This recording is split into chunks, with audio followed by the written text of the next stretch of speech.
About 6 months in, I get an email back. Let's chat. So I jump on a call with him, and he tells me off the bat that he's willing to talk about selling it, but it would have to be like $200,000. So I tell him, look, I was thinking something more like 20,000, and then he just goes.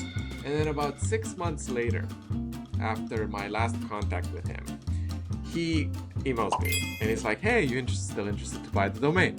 And so he came back to me, I won't do it for less than 100K. So I went back to him and I said, look, I can't do 100K, but I'm willing to move to 30K. And we ended up on $40,000 for a four-letter .com domain. Nice.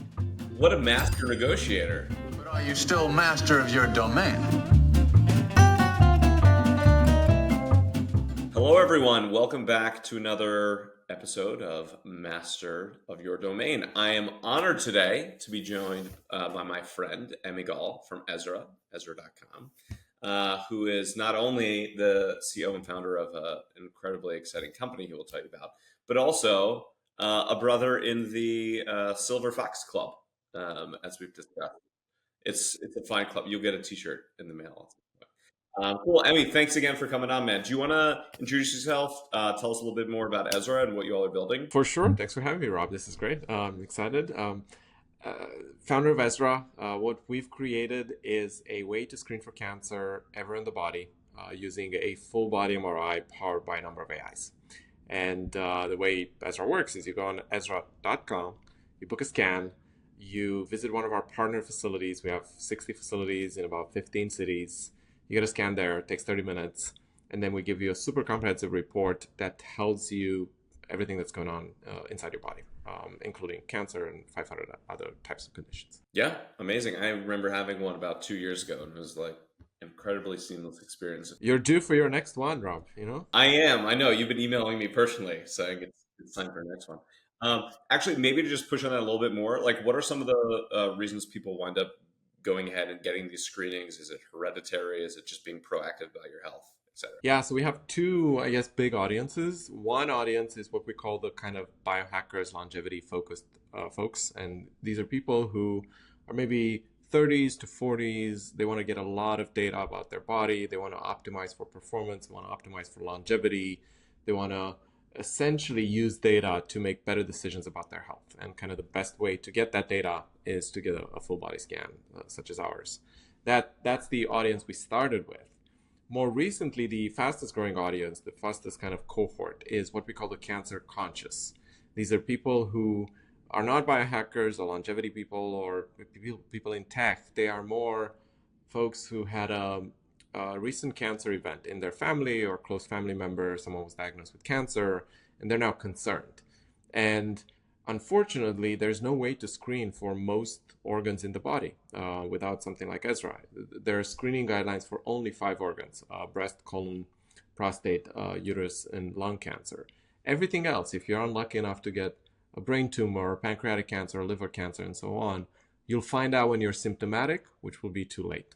And so what we're doing is we're helping those cancer conscious folks get an affordable full body scan that can find cancer in all of the organs you cannot currently find cancer in. No, it's amazing. And you guys are also ahead of the trend on kind of like using AI to help identify some of these things too. So it's been awesome to watch your growth over the years.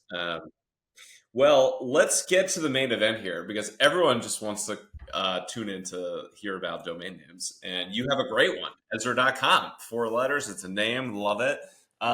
Tell us a little bit more about maybe starting with like how you all thought about branding out of the gate and like the name, and then how kind of the domain and digital assets work their way into that process. Yeah, so the name and the domain actually started way before I even started the company.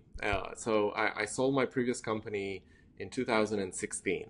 And I already knew when I sold my previous company what I was going to do next, which was focus on building technology and AIs to help make cancer screening widely accessible and affordable. That was kind of my mission. I didn't know what the product would be, but I knew that AI would play a big component in it. And so I wanted to give the AI a name. And so I kind of was speaking with my wife about names, And I somehow landed on the name Ezra and started researching it and realized that Ezra means help in Hebrew. And our mission was to help people find cancer early. And so I was like, okay, I think that name is the name. And so Ezra.ai was available. This was like 2000 and late 2016, early 2017. Oh yeah, a lot of AIs available back then. Lot of AIs available back then. AI was not yet as cool as it is today. And so It was just mostly people from the island of Anguilla. basically, yes. And so I bought Ezra.ai. And then I was like, I wonder if Ezra.com is available. So I got Ezra.com, and it's this guy who owns it, who was a musician, is a musician, who had a blog. And he was posting some of his music and has his blog on. So I'm like, let me drop him an email, you know? Was his name Ezra? His name was Ezra. Yes, his name was Ezra. I don't remember his last name, but his name was Ezra. He had Ezra.com. He had bought it in like the late 90s. So he had it for a very long time. And so I reached out to him and via email to buy the domain. And I hear crickets, no answer back. So I'm like, okay, I'm going to keep going. So I keep emailing and I keep, about 6 months in, I get an email back. And he's go like, maybe I'm interested. Let's chat. So I jump on a call with him. And he tells me off the bat that he's willing to talk about selling it, but it would have to be like $200,000 or more. So I tell him, look, I was thinking something more like 20,000. So we're kind of very, very far apart. So, what do you think you can do? And so he says, let me think about it. So we end the call, it's short, and then he just ghosted me. Like, never came back. I kept emailing him. I kept contacting him. I found his phone number. I started calling him. He picked up the phone once, and I told him, I'm that guy you spoke with. You want to sell this domain? He's like, still don't want to sell the domain. I texted him once. I said, look, I will get some money out of the bank. I'll put it in a bag. I'll come to Boston. He was based in Boston. I was in New York. I'll give you the cash. I want to buy this domain. This was going back and forth for like a year, bro. And then crickets. I was like, I gave up on it. I didn't think that I would actually get it. And then about 6 months later, after my last contact with him, he emails me and he's like, hey, you still interested to buy the domain? And so I had a sense now that he needed the money, And so I was like, hey, yeah, I'm very interested to buy the domain, but my budget is still $20,000, And so like, if you're interested, in $20,000, we can do it. We'll do an escrow. I'll come to Boston. Whatever you want, we'll do it. And so he came back to me and said, I won't do that for less than 100K. And so I was like, okay, well, let me think about it. I'm short on cash, and I'll get back to you. So I went back to him and I said, look, I can't do 100K, but I'm willing to move to 30K. And so we did this kind of back and forth. And we ended up on $40,000 for a 4-letter.com domain. Nice. What a master negotiator. I know. It took a year and a half, and it was actually, I think I just had leverage. I had the Ezra.ai domain, so I knew that I could launch the company. I wouldn't worry about domain. And then I was willing to wait and see what happens. And yeah, you were willing to wait. And it seems like at some point he decided he needed cash, and that gave you leverage versus where you started, which was just like he didn't want to sell it and you were offering him 10% of what he wanted. That's amazing. Well, I hope he still has his blog somewhere. I don't know. I have not been in touch with him since. This was like 2017. What have you been busy doing? What's that? You've been busy building a company, so. Been busy building a company, and the domain, I will say, has really served us well. It's kind of like when I think it brings a bit of trust with folks when we say, hey, we have our name is Ezra, and we have Ezra.com. You can go on Ezra.com and book a scan. It's there's a funny anecdote, which is when we launched, we were like really big on AI, and even though we had Ezra.com, we decided, hey, let's start with Ezra.ai, because then we're gonna kind of really inspire people with all this new technology. You use Ezra.ai when you're fundraising, but then for Yeah, exactly. So actually, on our homepage, you go to Ezra.ai. On our homepage, we had a section on our homepage that talked about how we use AI to make our scan faster, make the scan better, and so on. And someone emailed us at like hello at Ezra.com one day and was like, this all sounds great, but like, who's Al?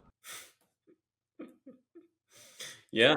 And so we were like, okay, I guess because we had one of these fonts that's like was a sans serif font, so they didn't have the things on the I. So if you looked at the L, the I looked like an L.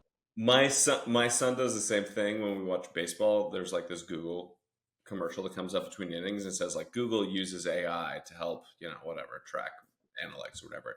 And he did the same thing a couple weeks ago. He was like, "Who is Al? Like, why is Google using Al?" And I was like, "That's actually a really good point. You got to be careful with your fonts." Yes, really. And so we moved to Ezra.com. We moved kind of references to AI. We just started using artificial intelligence and stuff.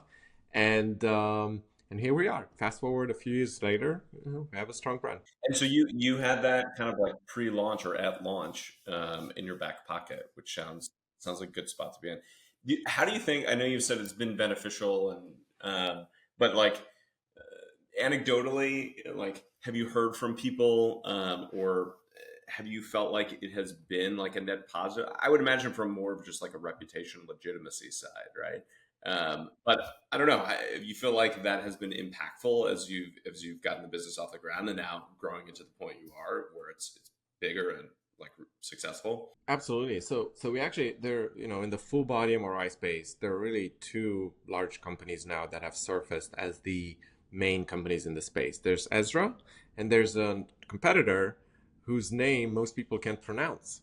And so it's like a three-syllable complicated name. And so I honestly think the fact that we have a very simple name, four letters, it's a name that people know, Ezra, and the fact that we can just say, go to Ezra.com, you'll learn more, plays a big part in our success because like we have a strong brand with a strong domain that's short and people can easily remember. And especially in the space you're in, right? Where you're in, like, you're not selling widgets, you're talking about full body scans for cancer treatment and detection, like reputation, legitimacy, especially in the healthcare space, like so important.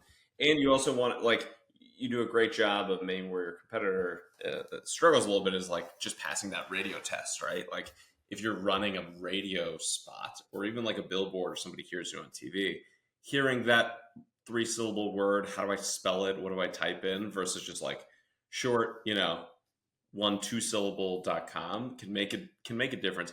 It's not always going to make or break your business. And that's something we talk about with people who are like coming in looking to buy domains. Like you still have to have a good business. You have to have product market fit, margin profile has to make sense.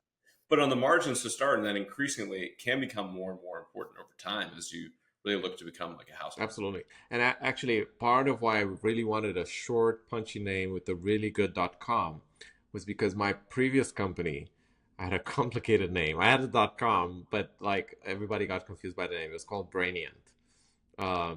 And the idea was brain plus entertainment, Brainient, because we were delivering a video ad server. It was an ad tech platform. And people are like, what does that mean? You're like, you don't get it. Let me explain it to you.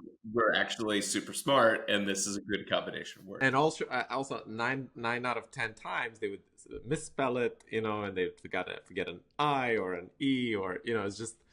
And so I was like, you know what, Ezra, nobody can misspell Ezra. And so it would be harder to misspell Ezra. We had the same thing when we launched with Roman. We were using getroman.com. And there was a sponsor actually up in Boston who called it Getroman.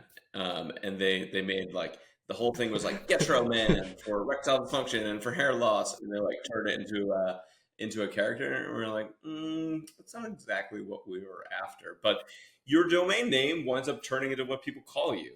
Even if it's using a prefix or suffix. And so that's why having, a nice, tight, clean one like yours is particularly beneficial. I will say people will always find things that you've not thought about regarding your name. Because the origin of the name was that fact that it means help, and we want to help people find cancer early. But I was speaking with a radiologist one day. This is years ago, and he on the Zoom, he's like, so smart how you name Ezra. And I'm like, what do you mean? And he goes like, well, it comes from easy radiology, right? Yes, it does. And I was like, wow, and so yeah, it's always amusing to. Yes, sometimes you just gotta take credit. So smart how you named it that, and you're like, yes, I know, but why do you think? What do you think I'm so smart? No, that's amazing. Well, this is super cool. One of the, I would say, stronger domain names out there. I mean, I love watching you guys grow over the years, and always happy to be a resource for you guys. So thank you for coming on, for sharing your Ezra story. I'm gonna go Google bands and musicians in Boston and see if I can uncover the yeah. Named Ezra. Yeah. I have one question I have for you is what's actually it's a two-part question. What's the best domain you currently have that you really like? Yeah. And what's the best domain you don't have that you would like to own? Wow, you're really turning the tables here. It's like we have another 6 minutes to spare, so it's. I mean, so I don't do a ton of domain purchasing. I do wind up buying a lot because I'm in the middle of all these deals and I see good deals. So I've got two that I like that I don't know what I will do with, but I just like them. I've got flirty.com. So it's a pretty good one. I don't know, versatile. And I just bought off of auction, actually, particle.ai. So for an AI company, I think it's a pretty good name. Yeah, I like it. Yeah. So we'll see. It's no Ezra. Oh. And then the one I love, I'd love to get my last name.com, Schutz.com would be a good one.